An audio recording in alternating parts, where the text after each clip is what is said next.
말입니다. 10번. 이 공인중개사가 이게 지금 40% 물어라, 책임 손해배상해라, 이런 판결이 많이 보입니다. 저는 이제 법을 하니까 이런 거는 자주 봐요. 자주 보는데 참 안타깝죠. 공인중개사가 스스로 뭐 한 3, 40만 원 받고 뭐 한 3천만 원 물내라 하면은 참 그죠. 1년 농사 다 뭐 개내는 거 아닙니까, 그죠? 하나 nak 해가지고. 자, 그래서 이제 조심해야 되는데, 자, 일단 다중주택 봅니다. 서울시 관할 다중주택은 뭐야? 전에 배웠다. 하숙방인데 싱크대 설치하면 된다, 안 된다? 안 된다. 그죠? 21에 298. 그래서 이제, 꼭 뭐 아파트 사는 게 좋은 게 아니고, 이렇게 해서 이제 관악구 봉천동처럼 서울대 근처니까, 이런 데서 이제 다중주택으로 해서 여러분들이 월세도 다 받아 챙기고, 그죠? 임차인은 있죠? 임차인들. 근데 임차인은 지금 3억 8천 해가지고 있죠? 쭉 줄을 서가 있습니다. 있는데, 예상배당표를 보면은 이제 보통 뭐 여러분들이 계산해 줄게. 인수만 찾으면 됩니다. 인수가, 아유, 요 있네. 이 사람 인수죠? 이 사람은 돈을 줘야 되니까 조금 낙찰가 낮춰야 되고, 그럼 나머지는 이제, 이따가 뭐, 월세를 주고 있겠다든지 말겠다든지 있었겠죠. 나갈 사람 나갈 거고, 나는 막 전월세를 좀 있으랍니다. 그럼 있는 거죠. 있는데, 그래서 이제 이런 거를 이제 낙찰을 받으셔가지고, 한 10억에 연금 받고, 그냥, 저 아파트 10억에 살면은 뭐, 월세가 없잖아요, 사실은. 노후되면 월세가 제일 중요하거든요. 이 연금, 이 생활, 이 연금이 중요한데, 이게 없으면은, 그 참 잔잔한 손 내밀고 그러고, 어디 가서 뭐, 택배를 해도 뭐 나이 들면은 뭐 써줍니까? 60 넘어가면은 힘들다고. 어디 가도 다 구박받고. 우리 동네도 보니까 뭐 내만 영업하고 있고 뭐 다른 사람은 다 놀고 있더라고. 놀고 마음을 모여서 뭐 삼식이 사식이 돼가지고 와이프한테 얼마나 막 찬밥 묻는지 내가 뻔히 보면 압니다. 그죠? 안 봐도 그림이 다 그러죠. 그러는데 정말 열심히 살아야 됩니다. 살아야 되고, 그래 월세를 받는 이것도 하고 또 술이 나오면 또 막 고치기도 하고 뭐 이렇게 사는 거죠. 그냥 아파트 쪽에 앉아갖고, 야 자녀들 너가 2명이니까 50만 원에서 100만 원 내봐라. 엄마 아빠 좀 생활비도 이제 없으니까. 아파트는 있는데 종부세 오고 사면 돈이 잘리잖아요. 여기는 내놔 그러면 2달이야 가지. 2달 가는데 석 달째부터 안 돌아옵니다. 왜냐? 자녀들이 또 배우자들이 가만히 있으니까 며느리 사이가 그냥 뭐 또 짜죠, 그죠? 우리 집이 줄 것도 없는데, 뭐, 자꾸 한 달도 아니고, 뭐 앞으로 몇 년 보내겨. 죽을 때까지 말도 안 된다, 죽을 때.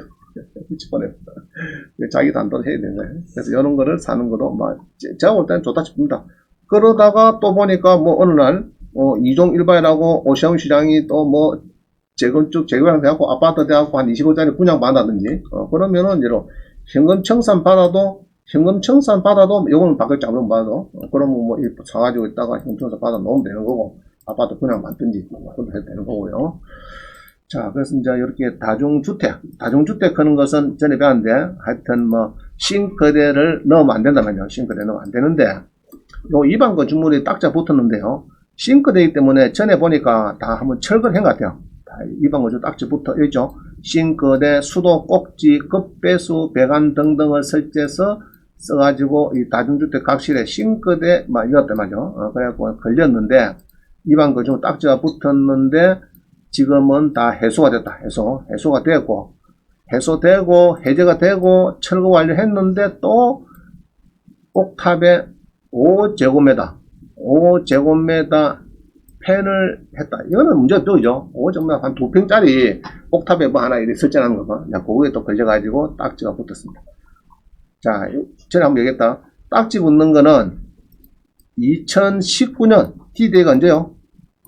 04월 23일을 D-Day 해서 요 이전에 걸린 거는 내부만 내면 끝나는 거고, 소유자 바뀌도, 그 다음에 걸린 거는 무한대로 소유자가 바뀌든 말든 이는 내놔야 된다. 이행강제금을 그래 보면 되겠습니다. 자, 그래서 이런 것도 물건이 괜찮다. 제가 볼 때는. 자, 전주입니다. 전주의 덕진구에 숙박시설이 나왔다. 그죠? 18억이 8억 됐다. 22에 3250이.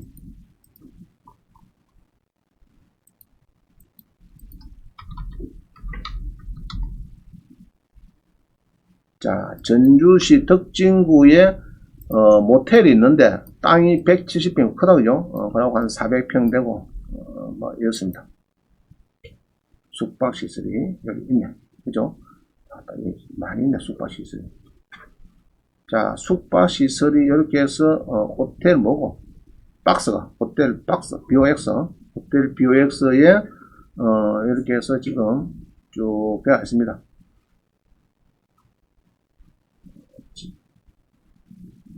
자, 이렇게 해서 이제 안에 옛날에 장사가 잘 된 것 같는데 이게 이제 상업지역하고 준주거지역은 우리 생활숙박시설 빼할 거죠. 이제 꾸지 가지고 요리 장사 잘 안됩니다. 이게 안돼가지고 전부 다 손님들이 오빠야 그거 말고 여기 투나잇 가자 새로 지은데 야 호텔 있고 쉐르빌 모텔도 있고 뭐 많은데 햇빛은 뭐 싼데 이거 2만짜리 갈라카노 이랍니다. 그럼 장사 안되죠? 그럼 뭐 해야 되는 거야 이거? 이들 부사비는 뭐 해야 되는 거야? 근데 딱 보니까 아이고 상업적이네 그죠? 상업적이네 상업적이네. 그러면은 이제 위생과에 여기에 전주시청에 위생과 연락을 하셔가지고 방문해가지고 건축가 가지 마시고 위생과를 가셔가지고 생활 숙박시설로 변경을 하고 싶다. 생활 숙박시설. 그럼 뭐 양식을 둬라. 어떤 절차가 필요하느냐. 그러면 제가 용자는 주죠. 변경해달라고. 그걸 물어보면은 이제 싱크대 분명히 설치됩니다. 아까 다른 시설은 뭡니까?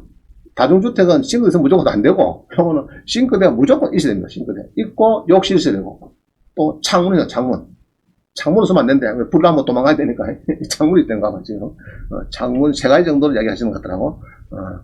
그래가지고 준비를 하면 되는데, 또 어떤 또 지자체는, 그럼 또 주차장법에 또 걸리는데, 짜고, 뭐 하여튼, 다 틀려요. 틀리고. 그래서 나는, 보통 이제 그럴 때는 정보 공개를 보통 신청합니다. 정보 공개.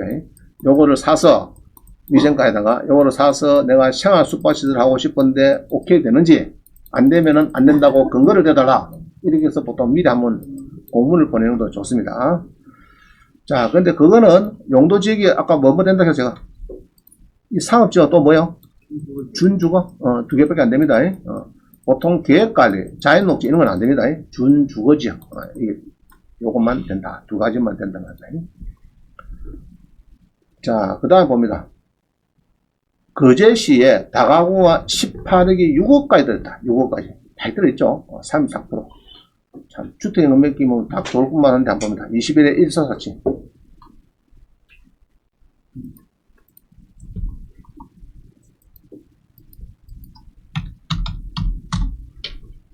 자, 지금 보니까 거제에 18억짜리 2억짜리 있네요.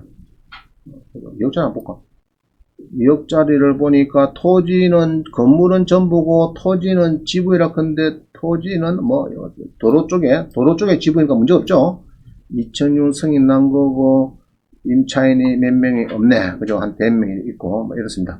자, 요거도 있고 뒤에 한번 보면 밑에 이거도 연초면에도 보니까 이것도 큰 깁니다. 덩치가 18억짜리인데 지금 6억까지 떨어졌어요. 6억까지 떨어져가지고 그럼 18억에서 나는 2개를 쪼개서 하나는 내 주택연금 하나는 배우자 거 이래 하려고 했더니 안 돼. 쪼갤만은 그게 안 돼. 이게 보면 이 쪼개는 건 안 되는 것 같아. 근데 쪼개질까 안 쪼개질까? 이것도 만 쪼개면 쪼개질까 안 쪼개질까? 대한민국은 안 되는 거 없어요. 안 되는 거 없어요. 건축사 잘 만나면 다 쪼개집니다. 제가 한번 청담동에 97년도, 98년도 아예부터 했습니다. 그래갖고 제가 새벽 3시까지 열심히 가려고 해서 옛날 조은행 작업을 했어요. 엑셀 파일 작업하고 경매도 신청하고 막 난리 났습니다. 그때는 막 경매가 하루에 보통 뭐 이틀에 하나 정도 신청하는 거를 하루에 한 5건, 10건을 신청하는 그런 식입니다.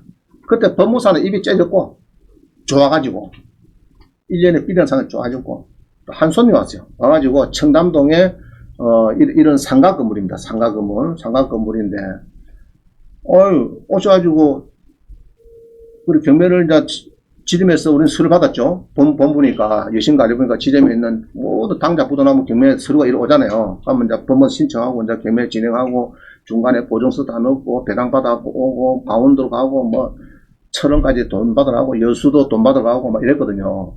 근데 어떤 손님이 청남동에 상가 아주 큰 겁니다. 좋은 건데, 경매가 들어왔는데 2달만 연결해달래요.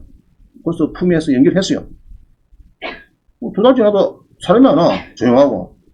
경매 신청해줬어요. 2달 약속하고 끝났으니까 한번 봐줬으니까. 했는데, 아이, 며칠씩에 무엇이 막 똥똥 들어왔더라고. 던집힌다고. 당신이 임의경매 등기부에 붙여놓으니까 내일모레 살라고 한 사람이 그만 도망갔겠다. 가만 보기에는 네가 범인이야. 그래갖고 내가 맞아갖고 큰일 날 뻔했어요. 은행에서 본점에서. 그래갖고 진정을 시키고 차 한잔하면서 이제 방법을 해결해야 했어요. 이거를 구분 건물은 이 상가니까 권리금 들고 다 있거든요. 근데 이제 이게 뭐 50억짜리 한 방 사는 게 힘들잖아요. 그래서 상인이 10명 있으면은 5억짜리 10개를 쪼갭니다. 그죠? 다 구분 상가 해도 이제 통째 상가라도 쪼갤 수 있다, 쪼갤 수 없을까요? 쪼갤 수 있습니다. 자, 요 주택 있죠, 주택. 지하 1층, 우리 여기 지하 있고 1층 있고 2층 있고 6가구 있습니다. 쪼갤 수 있을까 없을까요? 쪼갤 수 있습니다. 우리 주택 지하 절반이 노는 경우가 있어요. 절반이 경매에 놓을 수가 있습니다. 자, 그래서 하여튼 그 쪼개가지고 그 해법을 내가 제시했더니 일단은 자기도 너무 고맙다고. 안 그러면 거의 똥통을 붓고 가려고 했는데 그냥 가져가겠다고. 그런 사건이 있습니다. 자, 하여튼 뭐 쪼갤 수 있다고 봅니다. 자, 또 봅니다. 그래서 여기에서 이제 하고 싶은 게 이런 겁니다. 임차인이 많아요. 이게 임차인이 받아가면은 별 문제가 없는데, 요것처럼 많죠. 임차인이 받아 문제가 없는데, 예상 배당표를 보면은, 이렇게 해서 보면은, 이제 임차인이, 뭐, 받는 경우가 많아요. 예, 보면은, 자, 여기 보면 있죠. 특히 이제 이런 겁니다. 5천, 7천, 8천, 6천, 그죠? 6,500, 이런 사람 많습니다. 이건 좀 작지만은. 자, 이런 사람들이 가끔 저한테 와요. 아이고, 나 이 무배당 됐는데, 어떻게 좀 회복할 수 있는 일은 없습니까? 당장 길거리 나와야 갈 데가 없대요. 갈 데가 없대요. 그러면은 이제 물어봐요. 선생님, 그러면은 이 공인중개사가 이렇게 해서 임차인을 많이 넣을 때는 아무 소리였는데 혹시 이제 물어보죠. 부동산 요거는 가 있대. 요거. 소송하는 건 뭐 있습니까? 소송하는 건 뭐. 요거 타고 가 있는 게 2개가 있대. 요거 하고. 요거 2개는 가 있는데 진짜 가져올 때는 중개대상물 확인 설명사고 공제정서. 증거 아니고 정서. 공제정서. 1억짜리 보험정서. 이거 아니에요. 요건 없대요. 아이, 이거 없으면 소송 됩니까? 안 됩니까? 힘들겠죠, 그죠? 힘듭니다. 그죠? 봐야 이제 중개대상물 확인 설명서에 내가 꼼꼼하게 기록을 안 남겼구나. 그죠? 전체가 얼마다든지 뭐, 나중에 경매다 뭐 좀, 뭐, 말도 이런 거 안 하면은 보통 30%, 40% 정도는 물 수가 있습니다. 그래서 여러분들은 이제, 특히 공유도 하시는 분들은 실무를 할 때 경매를 좀 알아야 되지, 모르니까 또 설명도 못 하는 거죠. 소액보증금도 어찌 계산하는지도 모르는데, 경매다가 일반 물건인데, 모르죠. 모르니까 이제, 당할 수밖에 없죠. 그럼 이런 경우에는 어찌 계산하면 보면요. 한번 봅니다. 원리는 이래요. 소액보증금은, 그래서 이제 딱 여러분들이 이제 이런 임차인들을 이렇게 이제 막 있는데 집주인 옵니다. 와가지고, 자, 내가 집주인인데, 전세 놔달라. 이러 옵니다. 전세 놔. 그러면은 설정을 먼저 봐야 돼요. 2011년 4월달 설정 있죠? 그럼 요거를 보고, 벽에다가 딱 요거를 보죠. 임대차 보호법. 2011년, 여기 있네. 요 소견표 있죠? 2011년 4월달. 요거네. 요게의 그 밖의 지역은 얼마입니까, 지금? 요게의 그 밖의 지역은 4천만원에 1,400이네. 그래 되죠? 그러면 4,500 전세 나오면 1,400 준다, 안 준다? 안 주는 거죠? 안 주는 거죠. 근데 집주인은 5천만 내달래. 그러면 아예 10원은 못 받으니까, 그러면 4천에 10만 합시다. 이렇게 하면은 다음은 경매되면 1,400을 받는다. 그렇게 유도해야 되는데, 4천만 원을 초과한 거. 여기 보면 이제, 4천만 원 초과이고, 특히 이런 거, 6천 사고 이런 거죠. 6천. 이런 잔잔한 거 받겠죠. 6천, 7천, 6,500, 특히 5천 이런 거. 이런 거는 4천에 월세 40, 30원. 이러면은 받아요. 받는데, 장정희 씨 같은 경우는 5천을 했기 때문에 소액 보전금을 없다. 장정희 씨 같은 경우는 여기 보면은 이제 무배당이 되겠다. 틀림없이 여기 있네. 여기 있죠? 제일 위에 있네. 무배당 안 그래요? 무배당 됩니다. 자, 그래서 이게 중개사가 조금 알면은 되는데 이거 잘 모른다고. 이거 아는 중개사는 10명에 한두 명 알까 모를까. 내가 볼 때는 그래요. 내가 볼 때는. 그러니까 말도 못하고 맨날 그 집주인이 해도라 근데 전세 그것만 얼마해가지고 막 수수료 받는데 막 바빠가지고 집주인 이야기한 대로 4,500 해도라 5천만 해도라 그러면 또 그렇게 나와버리네. 근데 뻥 터지면은 4천만 하면은 1,400을 받아간다 아닙니까? 그러면 나머지 임차인이 좀 그래도 서로가 좀 덜 미안죠. 근데 10원은 뻗어가면 참 중개사도 문제죠. 시험만 되고 기업하면 되는가 싶어갖고 앉아있는데 절대 안 됩니다. 아시겠죠? 중개사도 10만 명이 움직이는데 그것을 다 풀리면 모든 직급이래요. 변호사, 세무사, 뭐 감정, 변호사 다 이 피라미드 구조돼가지고 위에 한 5%는 괜찮고 나머지 한 15% 정도는 조금 그나마 괜찮고 그 다음부터는 이제 본전이고 그 다음에 50% 이하는 전부 다 변호사고 뭐고 뭐 전부 다 막 굶고 그냥 말립니다. 알겠죠? 그래서 공부를 해야 되는데 안 하고 가보면 딱 앉아 놀고 있어요. 뭐 하는 거 뭐였어? 맨날 그 컴퓨터 뒤다보고 뭐 시스템에 세고 앉아있고 가고 그래갖고 무슨 돈을 벌이겠어요? 안 그렇습니까? 자, 넘어갑니다.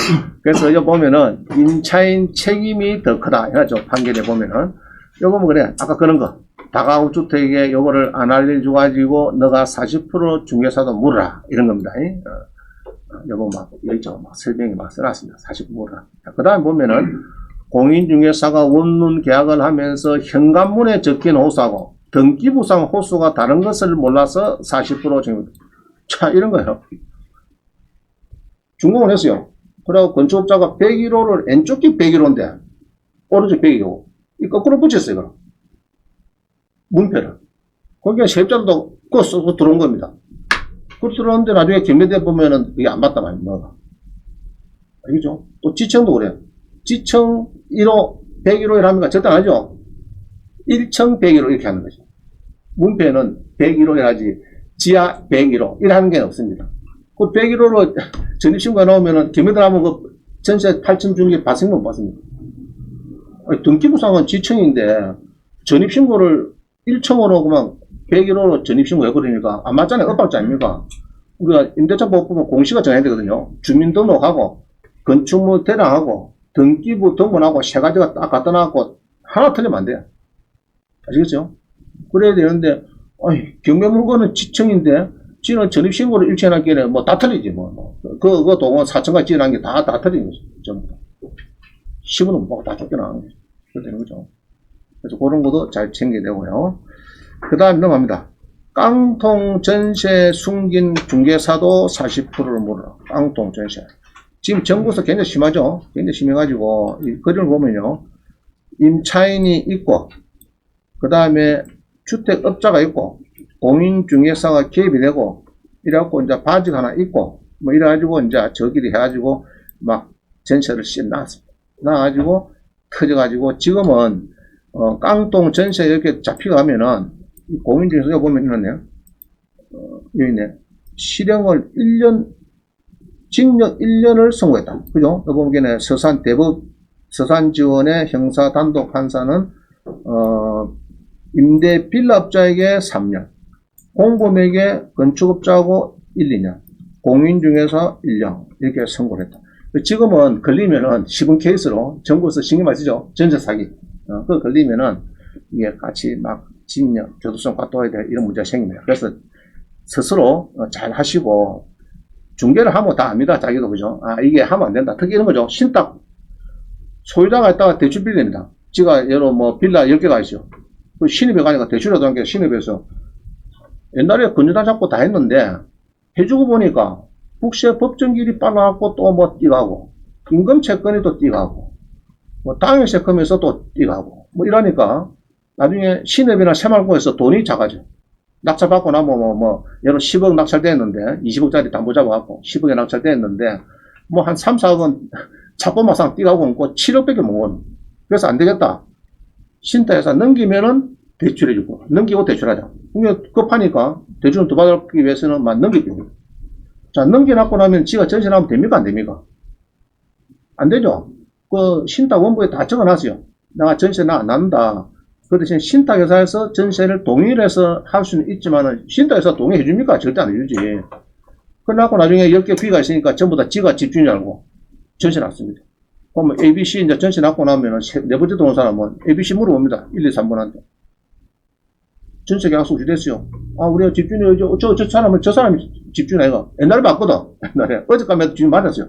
맞으니까 저 사람이 계약하면 된다. 그러니까, 맞는 거 싶어서 계약 다 했습니다. 이런 번뇌가 합쳤어요. 그 나중에 보기에는 이제 공매 들어가고, 여러분 낙찰받고, 여러분하고 싸움 하는 겁니다. 그럼 여러분들은 뭐입니까? 야, 니 불법 점유자 아이가 나가라! 이래 됩니다, 여러분들은. 그럼 여러분들은 한 4천, 5천 싸게 받아놔놓고, 나가라! 그러면 이제 1억짜리 그 사람은 이제 완전 이제 뭐, 골치 아픈 거죠. 나가야 되죠. 불법 점유자니까. 나가야 돼요. 그래서 신탁 맡기는데 소유자가 등기부 넘어요. 분명히 신탁인데 집주인도 이랍니다. 아, 내가 여물게 하려고 해놨다. 내가 신탁에서 맡겼다. 이거. 당신한테 피해 안 주려고. 이렇게 또 세입자는 젊으니까 보통 뭐 결혼해, 초도 뭐 압니까? 뭐, 아, 그런가 보다. 집주인이 진짜 우리 일을 위해서 세무서가 나중에, 청구는 못하고는 아예 신탁에서 맡겨놨다. 더 여물게 한다고 해놨니다. 그러니까, 아, 그렇습니까? 그거 막 꼭 찍고 나중에 뻥 튀고 나면 이제 그때 하는 거죠. 10명이 다 모여가지고 내중선 노는 거죠. 그런 거를 중개를 하면 안 되는 거 뻔히 알면서 한다고. 그런 거를 하면은 안 된다. 잘못하면은, 중개사도 경공매를 배워야 되는데, 참 공부 안 해요, 공부 안 해. 시험만 치고 된다 싶으면 막 그게 장땡가 싶어가지고, 시험이가 아닙니까? 나가라, 다 나가라 해가지고 막 잘 굴리면 되는데. 꽈락 40점, 평균 1점 넘어가면 통과되는 거 아닙니까? 되는데, 시험 갖고는 안 됩니다. 실무하고 시험하고는 완전 틀립니다. 물론 이제 아파트 앞에서 뭐 맨날 하면 이제 그거는 이제 중개하다 보면 이제 그 정도는 알겠지. 아는데, 아파트에 손님들이 다 돈이 있거든요. 상가도 가 있고, 토지가 있고, 농지가 다 가 있다고, 이 사람들이. 그럼 물어보고, 부동산 뭐 있습니까? 내가 가보겠어. 내가 딱 보면서, 아, 이거 농업진흥구, 이거 돈 안 됩니다. 이거 팔주다, 이거. 팔아갖고, 농업보호로 바꾸든지, 이렇게 바꿔야 된다. 그래야 뭐, 전원주택도 짓고 하는 거지. 뭐, 농업진흥구에 이 돈 안 됩니다. 팔다 크고, 뭐, 이렇게 해서 자꾸 거래를 만들어야 되는데, 모르니까. 근데 이제 손님들은 지는 다 압니다. 농업진흥구에 커피를 만든다거나, 담보주택 뭐 있다거나. 아는데 물어보면 중개사는 또 몰라요. 부동산 공법 공부를 전혀 안 하니까, 모릅니다. 그래갖고는 돈 벌게 터지죠. 자, 하다 봅니다. 11번. 이 공인중개사가 권리금 계약은 행정사법 위반이다. 자, 이렇게 해서 지금 행정사 사무실에서 인터넷에 크게 좀 올려놨습니다. 올려놨는데, 여기 보면요, 이런 거죠. 한번 보세요. 좀 크게 볼게요.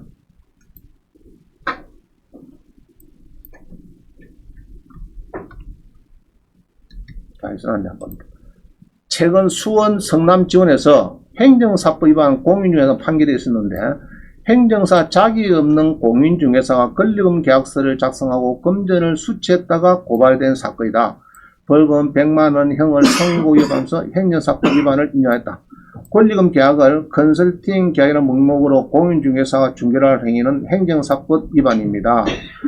보통 일반인뿐만 아니라 공인중개사도 이 사실을 모른 채 권리금 계약을 진행한 사례가 많은데 무지 또는 오인을 위해서 위법 반응이 없도록 하시기 바랍니다. 자, 이렇게 해서 이제 나옵니다. 그래서 공인중개사가 그러면 이제 중개는 공인중개사가 중개 부동산 임대차 계약서 사인하고 권리금 계약서에는 이제 행정사가 사인하고 돈을 받아야 아무 문제가 없는데 두 개 다 같이 하는 거죠. 보통 실무상은 보통 하고 있습니다. 하고 있는데 이게 이제 행정사예요. 그래서 법을 찾아보니까 이래요. 이 행정사법 처음에는 이 검찰에서 고소를 당했으니까 검찰에서 조사를 하고 중개사법 위반으로 요거를 이제 고소 고발을 했어요. 해갖고 이제 법정에 갔는데 공인중개사법 위반은 아니다. 이렇게 나온 겁니다. 그래갖고 다시 행정사법 위반으로 다시 또 바꿨어요. 이 제목을 바꾸니까 이제 그 위반에다가 벌금 내리는 겁니다. 권리 의무나 사실 증명에 관한 서류의 작성, 권리 의무, 권리금, 권리 의무나 사실 증, 그 사실 증명에 관한 서류 작성은 행정사가 할 수 있다. 그럼 앞으로 이제 공인중개사는 행정사 공부를 해야 되는 거 아닙니까? 해야 되겠죠. 특히 상가 중개사 많이 있어요. 상남에 가보면은 상가 중개업소가 한 80군데, 80군데.